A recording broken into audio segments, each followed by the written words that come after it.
Good morning. The news this week has only reinforced the fact that we are facing an economic crisis of historic proportions. Financial markets faced more turmoil.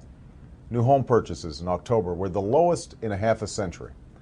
540,000 more jobless claims were filed last week, the highest in 18 years.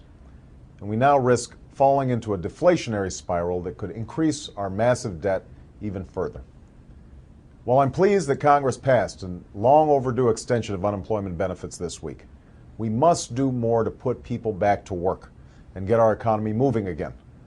We have now lost 1.2 million jobs this year.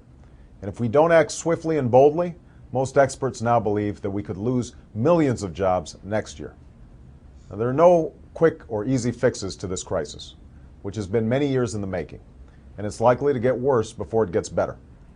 But January 20th is our chance to begin anew, with a new direction, new ideas, and new reforms that will create jobs and fuel long-term economic growth.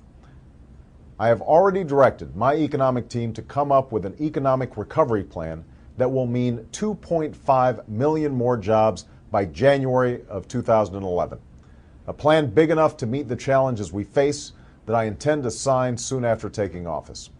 We'll be working out the details in the weeks ahead, but it will be a 2-year, nationwide effort to jumpstart job creation in America and lay the foundation for a strong and growing economy. We'll put people back to work rebuilding our crumbling roads and bridges, modernizing schools that are failing our children, and building wind farms and solar panels, fuel-efficient cars, and the alternative energy technologies that can free us from our dependence on foreign oil and keep our economy competitive in the years ahead. These aren't just steps to pull ourselves out of this immediate crisis. These are the long-term investments in our economic future that have been ignored for far too long. And they represent an early down payment on the type of reform my administration will bring to Washington.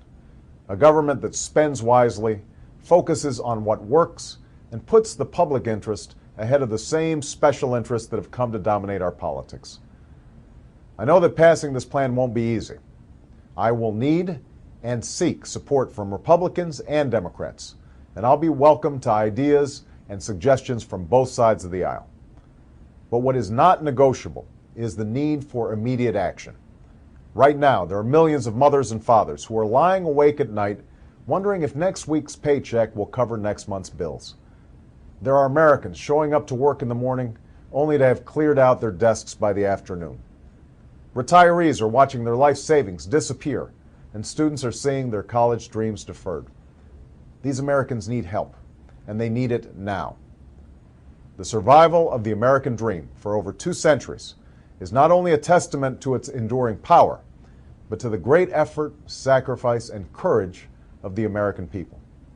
It has thrived because in our darkest hours, we have risen above the smallness of our divisions to forge a path toward a new and brighter day. We've acted boldly, bravely, and above all, together. That is the chance our new beginning now offers us, and that is the challenge we must rise to in the days to come. It is time to act. As the next President of the United States, I will. Thank you.